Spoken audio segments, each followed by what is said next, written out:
नमः पार्वती पतये हर।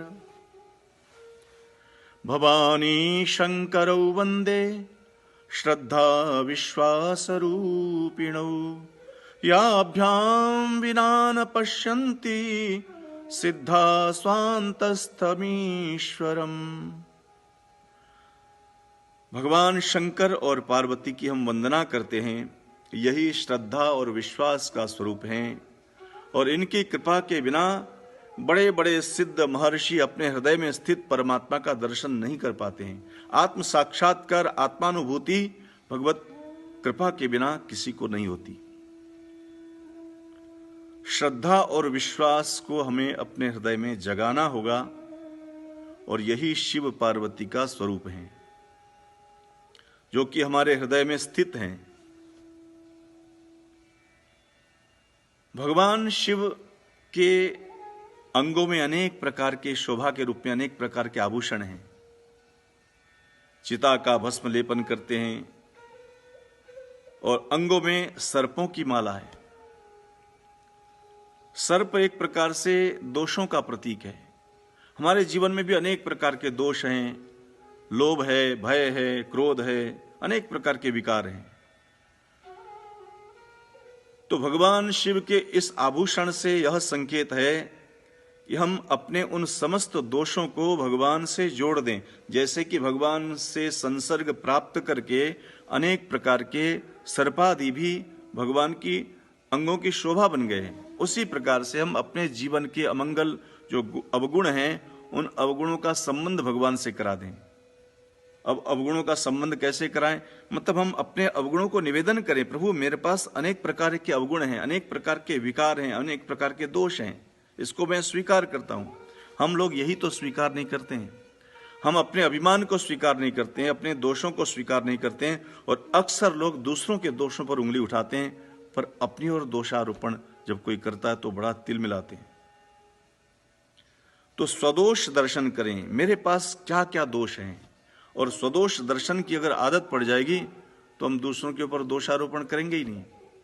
और इन दोषों को देख करके हम भगवान से प्रार्थना करेंगे तो भगवान हमारे इन सभी दोषों से धीरे धीरे मुक्त करके अपने चरणों में प्रीति हमारी जो है बढ़ा देंगे।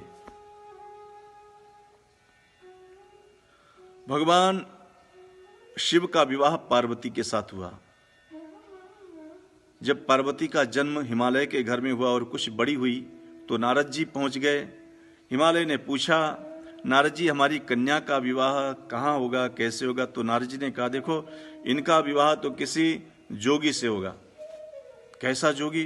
बोले जटिल जटाधारी होगा, अकाम होगा, अभोगी होगा, न घर बार होगा न कुछ होगा। सुनकर के हिमालय को बड़ी चिंता हुई और पार्वती की जो माँ है उनको तो विशेष चिंता। बोले महाराज ये जो आपने दोष बताए इनका कोई उपाय? बोले इनका उपाय एक ही है।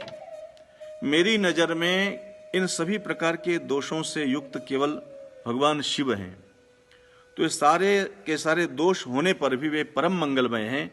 यदि आप उनके साथ अपनी कन्या का संबंध जोड़ दें तो कोई दोष रहेगा ही नहीं, सारा दोष मिट जाएगा। बात सुनकर के मां को बड़ी ग्लानि हुई, बड़ा कष्ट हुआ और साथ ही साथ नारद जी ने यह भी कहा, देखो भगवान शिव को प्राप्त करने के लिए आपकी कन्या को जाकर के तपस्या भी करनी है।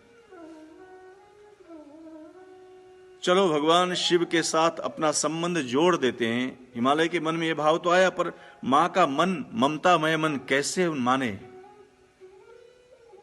माने का नहीं। हम इतनी छोटी सुकुमारी कन्या को कैसे वन में भेज सकते हैं?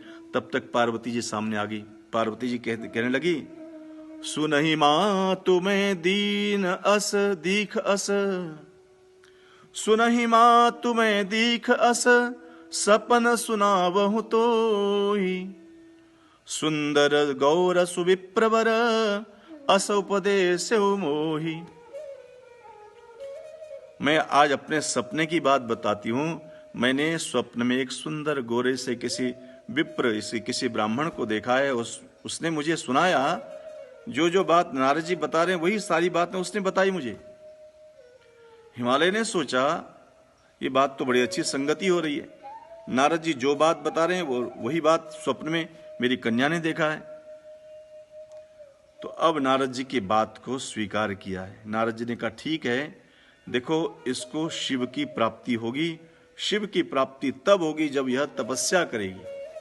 अगर नारद जी चाहते तो आशीर्वाद दे देते, बड़े महापुरुष हैं, सबका उद्धार करते हैं, तो उनको भी आशीर्वाद दे देते कि ठीक है आपका विवाह भगवान शिव से हो जाए। उनको तपस्या करने के लिए भेजने की क्या जरूरत है। यहां पर एक बड़ी सुंदर बात बताई है कि विवाह करने की जो कामना है यह सांसारिक कामना है। संसार के जितने भी लोग हैं सब विवाह करके सुखी होना चाहते हैं। तो विवाह करने की कामना को नारद जी ने भगवान शिव से जोड़ दिया। विवाह तो करे पर भगवान शिव से विवाह करे, और भगवान शिव से विवाह करने की जो भाव है उसकी पूर्ति के लिए तपस्या करे। तो विवाह करने की कामना को भगवान शिव से, भगवान से और तपस्या से जोड़ दिया। नारद की प्रेरणा से पार्वती जी तपस्या के लिए चली हैं और बड़ी कठोर साधना की है। वहां पर सप्तर्षिगण जो कि पार्वती जी का दर्शन करने के लिए आए हैं, मानो पार्वती जी के मनोभाव को समझना चाहते हैं कि उनका क्या मनोभाव है, उनकी कैसे मन की स्थिति है। दूसरी तरफ देवताओं ने भगवान कार्तिकेय का जन्म हुआ उससे पहले देवताओं ने भगवान शिव के अंदर काम उत्पन्न करने के लिए कामदेव को भेजा था। तो भगवान शिव ने काम दहन किया था। मानो यही सूचना लेकर के पहुंच गए हैं सप्तर्षिगण, और यह सूचना सुना रहे हैं पार्वती जी को। पार्वती जी क्या आपको मालूम है क्या? बोले काम को तो महादेव ने भस्म कर दिया। अब जब काम ही न रहा तो विवाह का क्या अभिप्राय? अगर यह सूचना पार्वती जी के अतिरिक्त किसी अन्य को मिलती तो उसके मन में कितनी निराशा होती। पर पार्वती जी के मन में कोई निराशा नहीं। काम दहन की बात सुनकर के कोई निराशा नहीं। उन सप्तर्षियों को लगता है हमने जो सूचना दी इससे पहले किसी अन्य ने भी पार्वती जी को एक खबर दी है। तो जो खबर एक बार पहले सुन चुकी है तो उसमें कोई इनकी कोई विशेष इसमें रुचि नहीं है। तो क्या आपको इससे पहले, हमसे पहले किसी और ने भी सूचना दी है क्या कामदेव के जलने के बारे में? भगवान शिव ने काम को जलाया, इस बात को आपने किसी और से भी सुना है? पार्वती जी ने कहा अच्छा आप अब सुन रहे हैं? क्या मतलब? पार्वती जी ने कहा आप अब सुन रहे हैं? मैं शिव को तो बहुत पहले से जानती हूं। अच्छा आप कब से जानती हैं? तो पार्वती जी ने कहा हमरे जान सदा शिव जोगी, अज अनवद्य अगाम अभोगी। अज अनवद्य अकाम अभोगी। मेरी नजर में तो भगवान शिव सदा सर्वदा योगी हैं, अकाम हैं, अभोगी हैं। किसी प्रकार का विकार भगवान शिव के पास नहीं है, और किसी प्रकार के विकार की कामना से मैं भगवान शिव से नहीं जुड़ रही हूं। वे तो सभी विकारों से ऊपर हैं। विकार जिन तक प्रवेश नहीं कर पाते हैं, ऐसे शिव को जान करके मैं उनको अपना पति बनाना चाहती हूं। सुन करके सप्तर्षि गणों को अब बोध हुआ कि जिनकी तपस्या पार्वती जी कर रही हैं उनको जान करके कर रही हैं, उनकी महिमा को यथार्थ रूप में समझ करके कर रही है। तो महापुरुषों को की जो ये पद्धति है, शिक्षा की पद्धति है, बड़ी अद्भुत पद्धति है।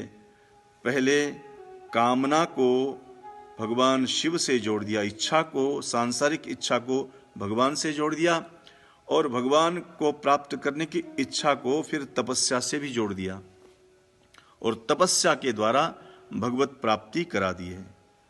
तो महापुरुषों ने यह रीति बताई है। हम भी संसार में इसी रीति का पालन करें। आज के दिन में हमारे जीवन में एक भय उपस्थित हुआ है, और इस भय से मुक्त होने के लिए आप सभी लोग अपने अपने घरों में सुरक्षित होंगे। मैं कामना करता हूं कि आप सभी लोग स्वस्थ होंगे। तो इस भय से मुक्त होने का केवल एक ही उपाय है कि हम अपने इस भय को भगवान से जोड़ दें। इस भय का संबंध भगवान से जोड़ दें तो क्या होगा, हम भयभीत रहेंगे तो उस भयभीत होकर के भी भगवान की उपासना करेंगे, और भगवान की उपासना करते करते हमें निर्भयता की प्राप्ति हो जाएगी। हमारे मन में थोड़ी सी जो कामना होती, कामना को यदि हम भगवान से जोड़ दें तो भगवान की कृपा से, यानी भगवान का की उपासना आराधना करते करते भगवत प्रेम हमारे मन में जब परिपूर्ण रूप से घट जाएगा तो उसके बाद हमारी सारी की सारी कामनाएं स्वतः ही समाप्त हो जाएगी, और कामनाओं का जब अंत होगा तो उसी स्थिति को हम कहते हैं निष्कामता। तो निष्कामता की प्राप्ति कामनाओं का भगवान के साथ संबंध करने से हो जाता है, भगवान के साथ जुड़ जाने से हो जाता है। तो इस प्रकार से हमारा जीवन निष्काम बने। आप सभी लोग स्वस्थ रहें, प्रसन्न रहें। आज संडे है, भगवान शिव का जो वार्षिकोत्सव है, प्राण प्रतिष्ठा का वार्षिकोत्सव आज ही के दिन, सभी भक्तजन नहीं आ पा रहे हैं। आप सब लोगों को मैं यहीं से भगवान शिव से प्रार्थना करके आप सब लोगों की ओर से नमन करता हूँ, प्रणाम करता हूँ, और सबके ऊपर भगवत कृपा हो। पुनः संडे सत्संग में जैसा कि आप लोग हर हफ्ते आया करते हैं उसी प्रकार से आते रहें, और जो विश्वव्यापी एक महामारी है ये जल्दी से जल्दी समाप्त हो जाए और भगवान की कृपा हो। इन्हीं शब्दों के साथ नमः पार्वती पतये हर हर महादेव।